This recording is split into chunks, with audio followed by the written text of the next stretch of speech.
If someone had told me a year ago how my marriage would end, I would have laughed. Not because it sounded impossible, but because it sounded too absurd to even imagine. My name is Natalie, and for most of my life, I believed I had a very close relationship with my mother.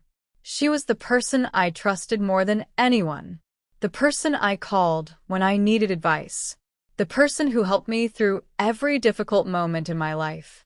When I met my husband, Daniel, she was also the first person I introduced him to, and she liked him immediately. Everyone did. Daniel had that kind of personality.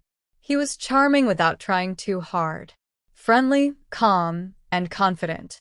The kind of man who made people feel comfortable around him. We met through mutual friends at a small dinner party.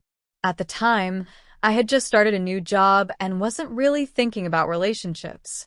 But Daniel and I started talking that evening, and the conversation felt effortless. 2 months later, we were officially dating. A year later, we moved in together. And after 3 years, we got married. For a long time, everything felt stable, comfortable, the kind of marriage that felt safe. We had routines, simple ones.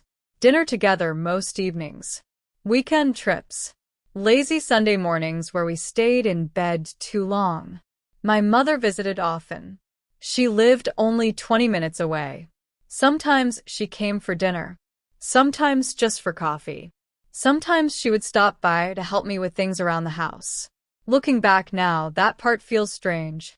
But at the time, it all felt normal. She was my mother. Of course, she was welcome. The first small thing that made me uneasy happened about 6 months before everything fell apart. One evening, I came home from work earlier than usual. When I walked into the living room, Daniel and my mom were sitting together on the couch. They stopped talking the moment I entered the room. The silence felt awkward. "Hey," I said. Daniel smiled quickly. "Oh, you're home early." My mom stood up almost immediately. "We were just talking about your birthday party next month," she said. I didn't think much about it at the time, but something about the way they both looked slightly nervous stayed in the back of my mind. After that, I started noticing small things, little details, the kind of things you normally ignore, like how my mom started visiting more often, or how Daniel sometimes seemed unusually quiet when she was around. Sometimes I would walk into the kitchen and they would suddenly stop talking. Other times they would quickly change the subject. At first, I told myself I was imagining things, but the uneasy feelings slowly grew. Then one afternoon, something happened that made the situation impossible to ignore. I had left work early that day because of a canceled meeting. When I arrived home, the house was quiet. Daniel's car was in the driveway, which was strange. He was supposed to be working late that day. I unlocked the front door and stepped inside. "Daniel?"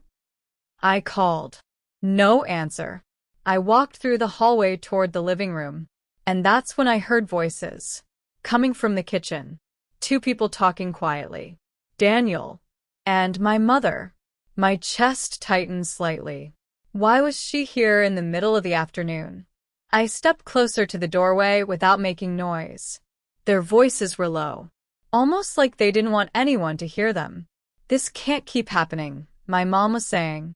Daniel replied quietly, "I know." My heart started beating faster. Something about the tone of their conversation felt wrong. Very wrong. I stepped into the kitchen. Both of them turned toward me instantly.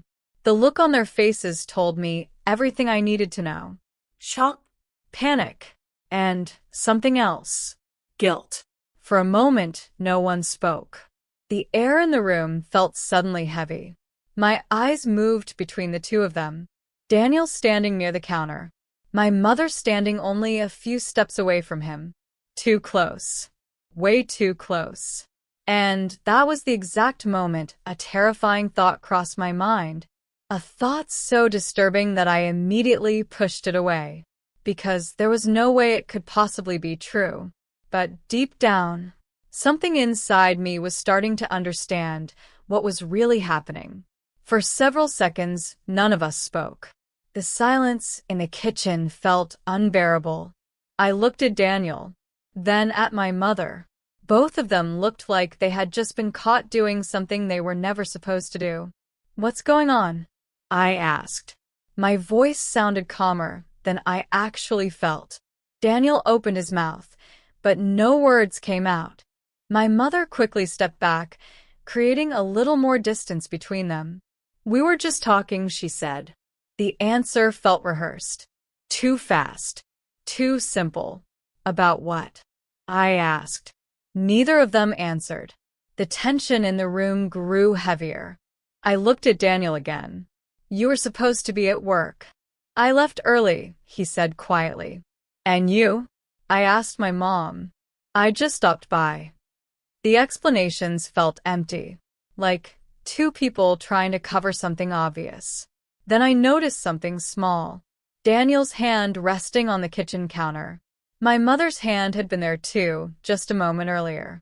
And suddenly a memory flashed through my mind.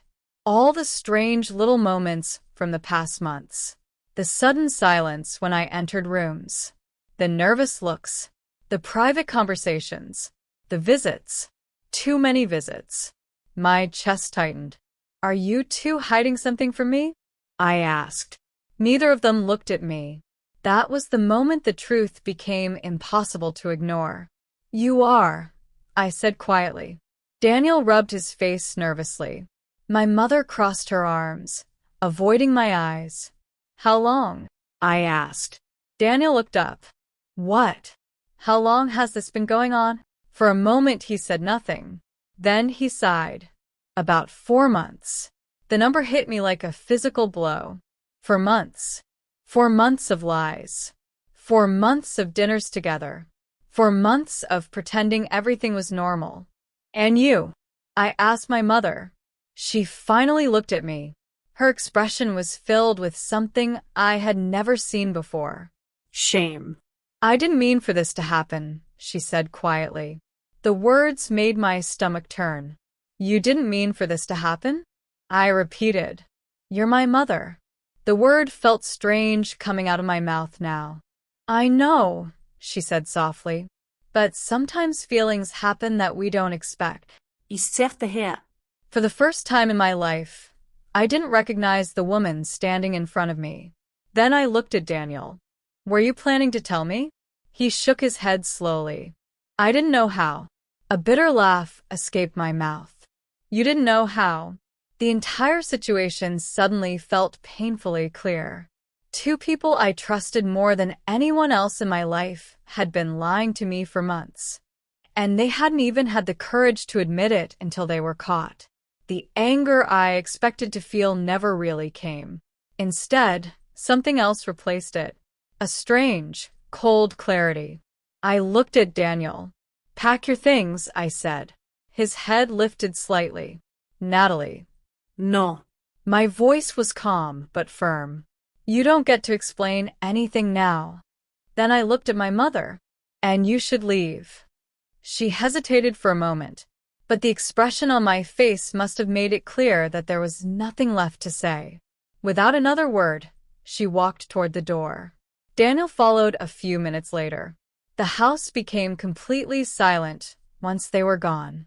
For the first time in years, I was alone there. But strangely, the silence felt easier to breathe in, because sometimes the most painful betrayal comes from the two people you trusted the most. And the only thing you can do after discovering the truth is walk away from both of them